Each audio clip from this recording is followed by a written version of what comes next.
Howdy out here, and this is Ed the CNC Dude in my remote training center here. Oops, let me get my camera a little better. There we go. With my simulator in the background. I don't know if many in education know about these settings. I use them all the time. Setting number 10, limit rapid to 50%, especially on the VF machines or the UMCs. There can be some pretty fast rapids in there. So this would limit the override that can't go above 50%. So that's one setting that I use.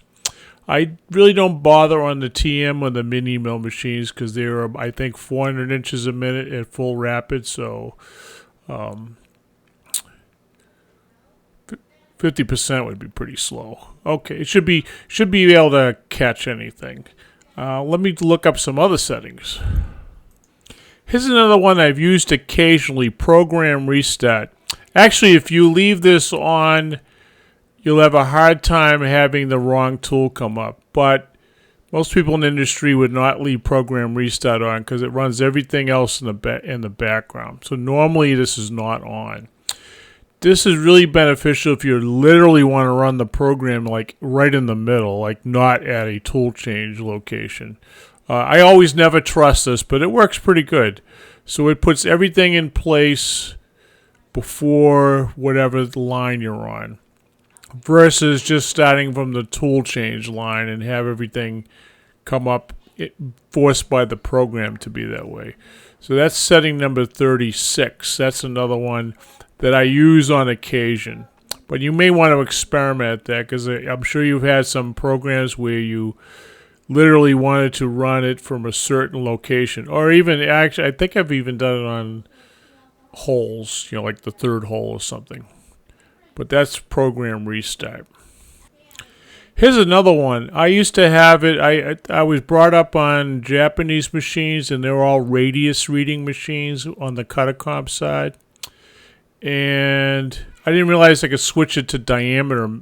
So you can make it a radius reading machine or a diameter reading machine.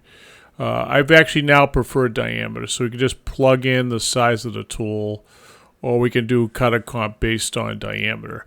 So this is setting number 40 in order to switch the tool offset column. The geometry in the wear column will be either radius reading or radius adjusting or diameter. That's another one. Here's another one I've been using, tool overload action. I've actually set some of the tools like the face mill to, I think by default it'll beep at you. It won't stop, it'll just beep. Like if you go over a certain percentage of load.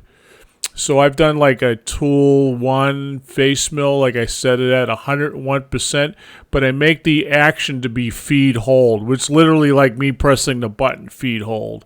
And it's coming, occasionally it's worked pretty good. On the TM1, which is low horsepower, and some people were trying to kick multiple cuts and they did not do multiple cuts, it actually stopped feeding. Probably would have stalled the machine or yanked a part out or something like that.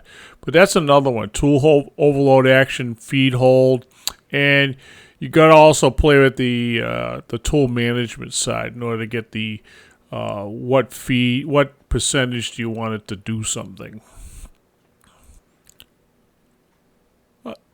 Another cool setting is repeat rigid tap. It actually synchronizes the tap so it'll be in a same exact orientation. So repeat rigid tap.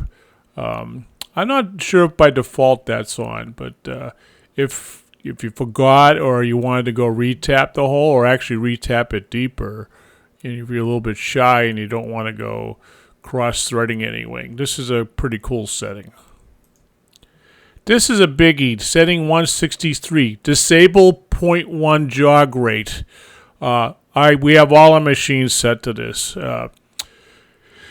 It'll travel in a hurry, and you're an experienced guy, fine. I've actually one student that we had it shut off, and he ended up at a shop that had a gantry mill, and he ran something right on the table because he wasn't used to not having it on. So I think at near graduation time we may able the 0.100 thou increment. So sometimes I like calling it small, medium, large, extra large on the increments, like 10,000s, tens, and 100,000s. So this one would shut off the 100,000th increment. It makes it the same as the 10,000 increment. So if you pick the large or the extra large, you can't go too fast.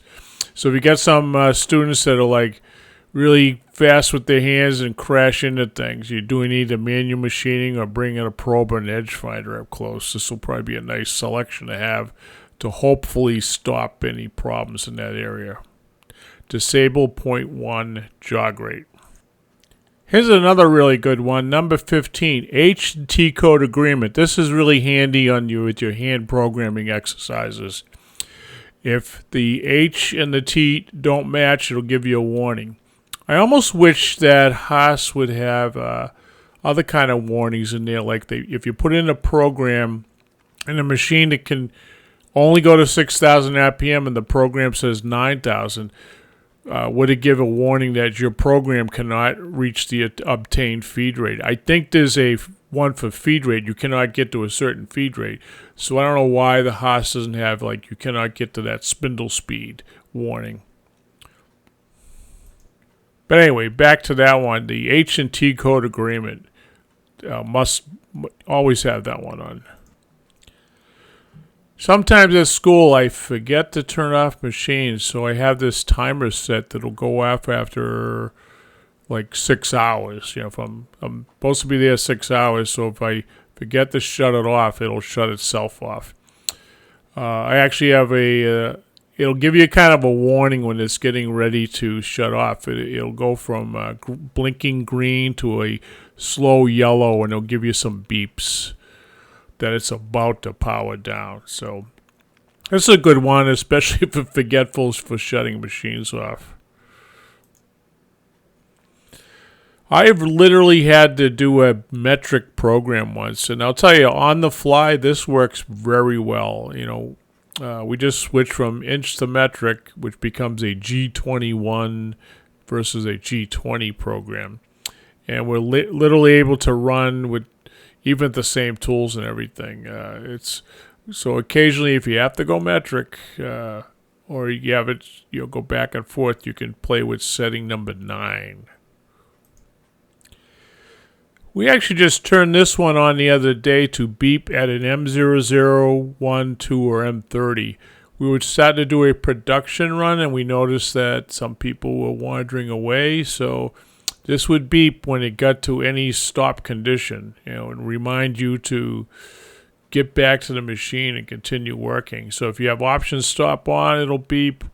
The M30 will beep. M2, which I don't know if anybody uses that anymore, or an M00 in order to tell you to reclamp something or something like that. So that's the beepers. You can turn that on or off as needed. Setting number 39. So I found the whole list right here for mill settings. The lathe is similar too. I think we also shut off the. We can make the rapid rate max at 50, and the jog handle knocking out the 0.100 thousandths. So there's a whole list here of cool settings that you might want to play with. Maybe you get things not working right or not. And I don't know if there's a setting for the new next gen with the touch screen, if you can shut that off or not. I'm sure if I poke through this, I'll find that. But I was at another school the other day, and I went to touch the screen. I noticed it was going on and off. Oh, here it is, touch screen feature right here. Right here, enable disabled touchscreen, number 381. I answered my own question. So yeah, this even says touchscreen status. So a lot of cool stuff in here. Settings for your educational stuff. Okay, CNC Do Edge signing off.